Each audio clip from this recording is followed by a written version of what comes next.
So today we're sitting down with Dimitri. With such a historic summer of soccer ahead of us, we're excited to deep dive all things soccer in the World Cup. Thank you for joining us here today, and I'll jump right in.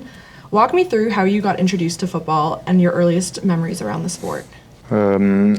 Alors j'ai connu le football à travers mon père et mon grand-père qui ont joué dans notre village un peu. Mon père a joué aussi à Montpellier, dans mon club où je suis formé. Donc voilà, ils m'ont mis un peu dans le bain et ensuite j'ai eu mes premières sensations de footballeur dans mon club aussi de village qui s'appelle Castries à côté de Montpellier. Can you share your journey with me from how you started playing all the way up to now? Du coup, j'ai commencé le foot à Castries. C'est un village à côté de Montpellier. Ensuite, je me suis fait repérer par Montpellier, où j'ai intégré la préformation puis la formation, pour ensuite finir professionnel. Et maintenant, je suis ici à Forges FC. At what point did you realize football could become serious for you? À partir du moment où je suis arrivé à Montpellier, où j'ai gravi les échelons, et à partir de 16 ans où j'ai commencé à monter avec l'équipe première, j'ai commencé à penser que ça pouvait être quelque chose de sérieux et que je pouvais en faire mon métier. And how would you say growing up in France and being a part of the academy shaped your journey?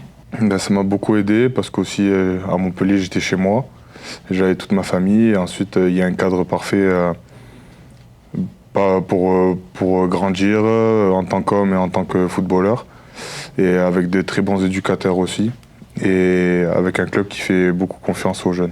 And talk me through how you got the opportunity to play for Congo and what it felt like to be called up and play international football for the first time.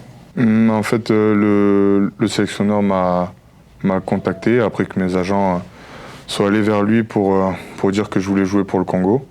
Donc ensuite, on a eu un échange, puis il m'a sélectionné. Et le feeling est très bien passé. Après, ma première sélection s'est très bien passée aussi. J'étais très content et très fier. And how would you say that playing internationally has shaped you as both a person and a player? Ça m'a fait grandir aussi parce que ça m'a fait voyager encore plus, voir un autre football, voir aussi d'autres atmosphères. En Afrique, il y a beaucoup de passion. Et du coup, ça m'a appris aussi à gérer encore plus la pression. Et de représenter son pays d'origine, c'est quelque chose de très fort pour moi. And how does representing your background, your family and culture mean to you?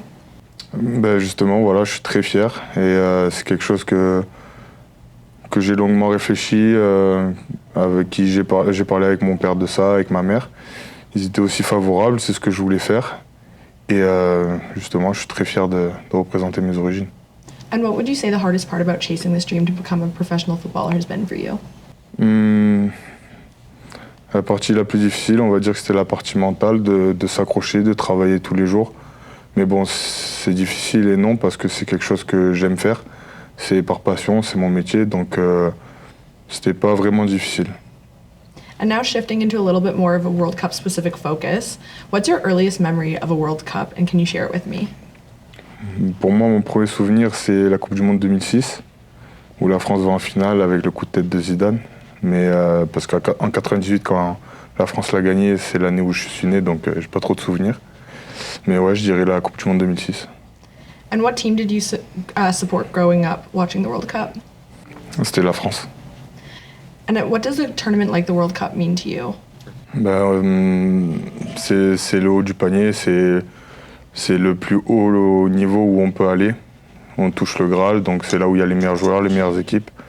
Et ça procure beaucoup d'émotions parce qu'il y a plein de pays qui sont rassemblés et les fans veulent voir leur équipe gagner. Donc c'est le haut du panier, quoi. C'est là où on veut être.